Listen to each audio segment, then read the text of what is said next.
नमस्कार शेतकरी बंधूंनो, मी डॉक्टर कैलास डाकोरे आपण सर्वांचे 2025च्या 11वा हवामान अंदाज आणि कृषी सल्ला विषय सतत स्वागत करतो. सुरुवातीलाच आपली अशी आज आनंददायक अशी बातमी आहे. आपल्याला प्रादेशिक हवामान केंद्र मुंबई येथून आज जो प्राप्त झालेला अंदाज आहे, त्याचबरोबर भारतीय हवामान विभागाने आज दीर्घकालीन अंदाजसुद्धा जाहीर केलेला आहे.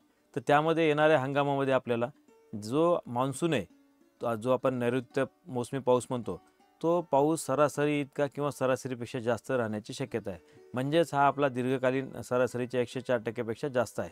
आणि याचे प्रमुख कारण म्हणजे सध्याची जी एल निनोची परिस्थिती आहे ती न्यूट्रल आहे. एन्सोची परिस्थिती न्यूट्रल आहे.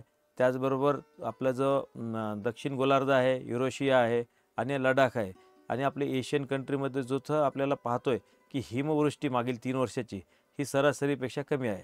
म्हणजे याचाच अर्थ आहे की ज्यावेळेस ही हिमवृष्टी सरासरीपेक्षा कमी असते त्यावेळेस आपला मान्सून हा चांगला असतो.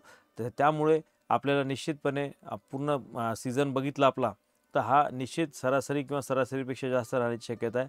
तर संपूर्ण भारताचा विचार केला तर आपल्याला साधारणतः तामिळनाडू, नंतर नॉर्थ ईस्ट आणि लडाख हे 3 राज्य सोडले तर भारताच्या बहुतांश म्हणजे बाकी राज्यामध्ये हा मान्सून सरासरी किंवा सरासरी इतका जास्त आहे. आता आपण पाहूया आता पुढच्या एक साधारणतः 5 दिवसाच्या अंदाजामध्ये आपल्या इथं महाराष्ट्रामध्ये हवामान कसं राहणार आहे. आणि त्याच्यामध्ये आजच्या तारखेला जसं विचार केला तर 15 एप्रिलला तर नांदेड, लातूर, धाराशिव या जिल्ह्यामध्ये आपल्या तुरळक ठिकाणी वेगाचा वारा असणार आहे आणि 30 ते 40 किलोमीटर हलक्या ते स्वरूपाच्या पावसाची शक्यता आहे. 16 आणि 17ला आपल्याला तुरळक ठिकाणी हलक्या स्वरूपाच्या पावसाची शक्यता आहे. 17 एप्रिलला देखील आपल्याला जसं बीड आहे, धाराशिव आहे, छत्रपती संभाजीनगर आहे आणि 18 एप्रिलला छत्रपती संभाजीनगर, जालना, बीड, लातूर, धाराशिव ह्या जिल्ह्यामध्ये आणि 19 एप्रिलला जालना, परभणी, हिंगोली, नांदेड, लातूर जिल्ह्यात तुरळक ठिकाणी उष्म व दमट वातावरण राहण्याची शक्यता आहे. तर एक दिवस आपल्याला जसं सांगितलं आपल्याला हलक्या स्वरूपाच्या पावसाची शक्यता, परंतु नंतरचा जो कालावधी आहे शेतकरी बंधूंनो, जवळपास उष्ण आणि दमट वातावरणाचा कालावधी आहे. तर हे जे आपण जिल्हे दिलेले आहेत तारखानुसार, तर त्या तारखेला तिथं उष्ण आणि दमट वातावरण राहण्याची शक्यता आहे. आता आपण पाहूया की आपण पुढील 4-5 दिवसात आपण कमाल तापमान हळूहळू हे 2 ते 3 अंश सेल्सिअसने वाढ होण्याची शक्यता आहे. आणि नंतर 3 ते 4 दिवसानंतर किमान तापमानात फारशी तफावत राहणार नाही. आता जो आपला बाष्पीभवनाचा वेग आहे, त्या बाष्पीभवनाच्या वेगामध्ये सुद्धा आपण जिल्ह्यांनी, तालुक्यांनी काय झालेलं आहे पाहिलं असताना, तर बाष्पीभवनाचा वेग हा वाढलेला आहे. साधारण 8.5 ते मिलीमीटर पर डे प्रमाणे बाष्पीभवन होतं आहे.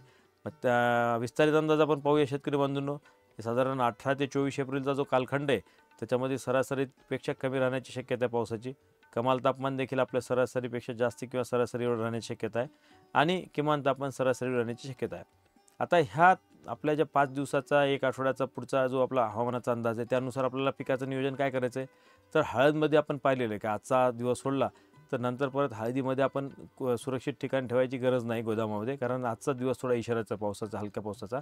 त्यामुळे आपल्याला निश्चितपने दुपारनंतर थोडं आपण हे काळजी घ्यायला पाहिजे की आपला जो माल आहे सुरक्षित ठिकाणी पॉलिश केलेला ठेवण्यासाठी आपल्याला व्यवस्था करायची.